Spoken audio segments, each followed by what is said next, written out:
more. He has 11. It's the Magic 24, the Bulls 11. Well, there's no question Orlando coming out, giving the Bulls their best shot. The thing that has to worry them, the Bulls are taking it and right in this ball game. Hardaway checking the clock as he backs his way. Crowd looking for a foul. Kerr now on the floor along with Jordan, Pippen, Kukoc, and Buechler. Michael Jordan makes it 5 for 5. He has 13 points, and he's brought the Bulls within one. Well, very difficult matchup on the floor for Orlando right now. Dennis Scott can run around with Scottie Pippen, pretty much the same height. Michael Jordan just too quick for him. 15-5 run by Chicago. Hardaway with a beautiful move, spinning his way on Pippen. Well, the Magic and Penny Hardaway in particular know if they can get to the basket, nobody to block a shot.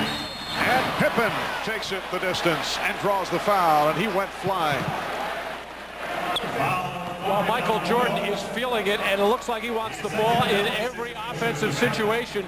Isolated against Dennis Scott here, just putting the ball on the floor, a little pump fake, getting him off balance to knock down the shot. And then Penny Hardaway working one-on-one against Scottie Pippen, beats him with the nice spin move, and nobody home underneath the basket. And Pippen wanting to bounce back, just making sure he draws some kind of contact as he gets to the basket, and his free throw shooting woes continue.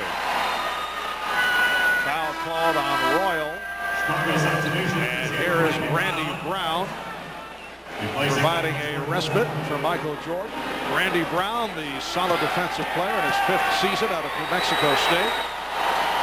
So we were talking at the start that although Michael has not been dominant offensively in this series, the ball will go back to Orlando. You always have the feeling that he is lurking out there, more than lurking in this first quarter. 13 points on 5 of 5 shooting. 3-point Orlando lead.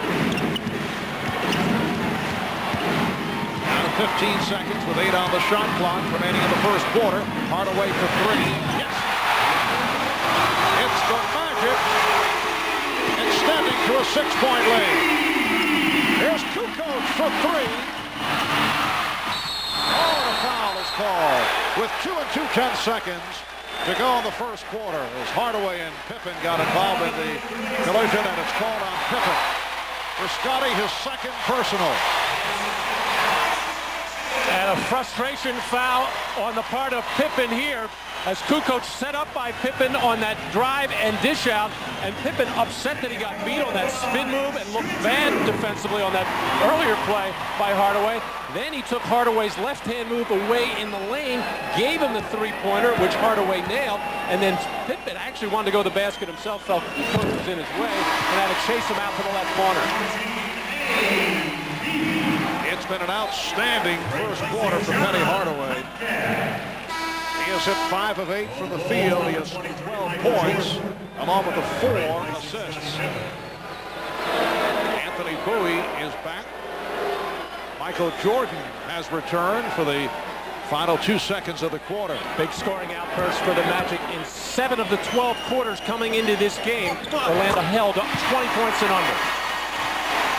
Kukoc pops it down, and Bowie and Thompson able to keep it away from Jordan. 7-0 run by the Magic to end the first, and they're hearing it from this crowd. Michael Jordan with a perfect first quarter, 13 points in all. Strong effort by Shaquille O'Neal and Penny Hardaway. After one, it's the Magic 31, the Bulls 23. You're watching the NBA on NBC. Penny Hardaway, the key to the success of the Magic in this first quarter. During the regular season, he averaged 7 assists, just under 3 turnovers per game. And you can see in this series over the first 3, it has not been the usual Hardaway output. But today, 4 assists in the first quarter has not turned it over. In fact, his numbers deceiving because he had opened up with a 38-point in the blowout, a 38-point game in game number 1 in Chicago. Today, 5 of 8, 13 points, 2 of 2 from the line. In fact, Orlando with 31 points points. That's the most they've scored in a quarter this series. Well, the responsibility of a great player is to make your teammates better. Penny has all of that ability. He can do it himself. He can get others involved. But with the starting lineup of the Magic, the normal one, when Nick Anderson is there, you've got 5 very good players, very talented, who all like to touch and have the basketball and like to get their shots. When you have more of a role player in there in your lineup, now Hardaway can do some different things. He can take more responsibility as far as scoring himself and still get the ball to the key people. Well, you know, Phil Jackson likes this matchup. He has Tony Kukoc being guarded by Anthony Bowie, and off the head fake, Kukoc drew the foul on Bowie. That's his second. Well, the Magic with only 67 points in Game 3. Bushler having trouble. Got it in and nearly stolen by Royal. 31 in the first quarter, following the 67 for the entire game on Saturday. Chicago not anticipating all this pressure defense from Orlando. They're making some lazy passes. Shot clock at 5. Jordan posting up Bowie. And continues the superb shooting. 6 for 6 from the field. He has 15 points. Michael saw the double team coming and quickly spun to the baseline for what has now become his patented fadeaway jump shot. The Magic 31, Bulls 25.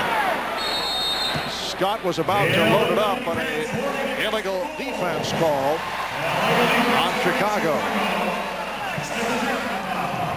That is the first call against the Bulls. Michael Jordan catching out of the corner of his eyes. The move by Donald Royal to come double. Knew that he could take that quick, hard step and explode into the air and shoot over the smaller Bowie. Hardaway had scored the last 9 points for the Orlando Magic. Foul is called as Royal took the push. The foul on number 23, Michael Jordan. Foul on Jordan. That is his first. I said the smaller Bowie, actually Anthony Bowie and Michael Jordan about the same height, 6'5" or so, but when Michael gets into the air, he all of a sudden becomes taller, much taller than Anthony Bowie.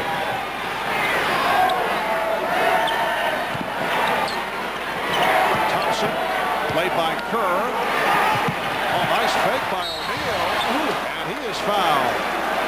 Shaquille has certainly had his way in the first half against Dennis Rodman, who in this series has done a terrific job, not only on the court physically, but you get the idea he has gotten into the head of Shaquille O'Neal. That foul, though, is called on Tony Kukoc. Well, because there is so little double teaming of Shaq, these defenders have to play him straight up. Normally you would shade towards the middle because that's where the double team is coming. Shaq now 3 for 3 from the line. And I think that's why Shaquille is getting that little opening on the baseline and really making a good, quick, hard move with terrific footwork to the baseline throughout this series. Over the first 3 games, Shaq 6 of 24 at the foul line. And he's followed up the 1 for 9 on Saturday with a 4 for 4 thus far. 33-25 Orlando. We are early in the second quarter. Marv Albert with Matt Dukas, Ahmad Rashad, and Jim Gray from the arena. They double up on Jordan. And Michael in a crowd got blocked. It is on O'Neal. That's his first. Such a smart play by Michael Jordan. You can just tell in his body language he feels the Magic are getting the benefit of a lot of calls. He was just going to drive into a white shirt and see if he couldn't get a call. He didn't like that last call against him. Almost a makeup call. In fact, a makeup call. Kukoc. Nice touch by Tony Kukoc. That is his first field goal. 33-27 Orlando. Have led right throughout. They have done it with pressure defense here in the first half. Scott with the save. And back comes Kukoc. Setting up Bushler for 3. Yes. John Bushler has done a terrific job game in and game out coming off the bench. Does not get many minutes, but he has certainly made the most of it when he's been on the court. Oh, Steve Kerr actually out-battled Shaquille O'Neal and knocked that ball loose. He almost got his body knocked hard to the floor. 3-point Magic lead. Here is Thompson for 3. Brooks Thompson, a 3-point shooting specialist in his second year out of Oklahoma State.